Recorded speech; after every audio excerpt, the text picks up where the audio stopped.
Welcome to our journey through the captivating city of Lisbon, Portugal. Prepare yourself for an unforgettable experience as we explore the top 10 things to do in this vibrant and historic city. From ancient landmarks to hidden gems, Lisbon has it all. Number 10. Get a taste of the East in Museu do Oriente. You only need to set foot in places like Sri Lanka and Goa to realize how far the reach of Portugal's great Renaissance empire stretched. These far-flung eastern corners of the realm are the subject of Lisbon's Museu do Oriente, and the space itself is huge. It is housed in a colossal former fish processing factory, which now enjoys up-to-date exhibition rooms. The focus here is on all things Asian, with stories of Chinese rituals and seafaring across the South China Sea all part of the tour. Number 9. National Museum of Ancient Art. The National Museum of Ancient Art is the home of Portugal's prestigious national art collection. Pieces here range from pious saintly depictions by Nuno Goncalves to chiaroscuro portraiture by Josefa de Abidos.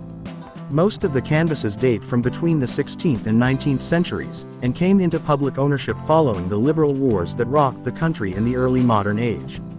Patrons here can also enjoy countless traveling exhibitions, with past collections reflecting Lisbon in the Renaissance period as well as featuring historical paintings from the Age of Discovery. Number 8. Go underwater in the Lisbon Oceanarium. Located out in the blue waters of the Tagus estuary, the huge Lisbon Oceanarium rises like a hulking aircraft carrier. Inside, the structure houses countless exhibits related to marine life, which together pull in over 1 million visitors each year. You can get up close to colorful puffer fish as well as watch the marauding sharks. You'll see curious moray eels and meet cuddly penguins. There are also interesting collections of sea anemones and corals, not to mention an artificial boating lagoon out front where you can rent a pedalo if it is sunny. Number 7. History in the Monastery of Geronimos. Just a glance at the ornate spires and grand carvings of the great Monastery of Geronimos should be enough to deduce the raison d'etre for this massive landmark, which is nestled close to the banks of the Tagus River. It was built to mark Portugal's most glorious age, which was called the Age of Exploration. The fusion of architectural designs, known as the Manuline style, stands as testimony to the cultures encountered by Lisbon's explorers, while the money used to build the structure came from Portugal's international trade in cloves, cumin and exotic spices. It is also another of the city's UNESCO World Heritage Sites. Number 6. Conquer the bulwarks of St. George's Castle. St. George's Castle is unquestionably the most visible landmark of Lisbon's historic center. Standing tall and firm above the streets of the old Alfama district, the great citadel was first built more than 2,000 years ago by the Romans. Since then, it has been developed by subsequent rulers of the city, from the Berbers to the Reconquista Knights. Today it has mighty palisades and crenulated towers to admire, along with an encircling dry moat and other anti-siege features. Pass beneath the large gate here and notice the Portuguese royal seal, marking the country's monarchic strength. Number 5. Enjoy the Azulejos in the National Tile Museum. Ask any ceramic aficionado and they will tell you that Portugal is the place to go for tiles. Cue Lisbon's great National Tile Museum, which is dedicated to everything fired in a kiln. The institution traces the important history of tile making and its associated technologies from the days when the Moors first brought it to Iberia. Of course, the best part of all the exhibitions is the blue-hued azulejos. These famous ceramic works of art gave the country its reputation for craftsmanship in ceramics. Number 4. Make a trip to Sintra. Did you go to Sintra? Is the usual question asked by veterans of Portugal's capital.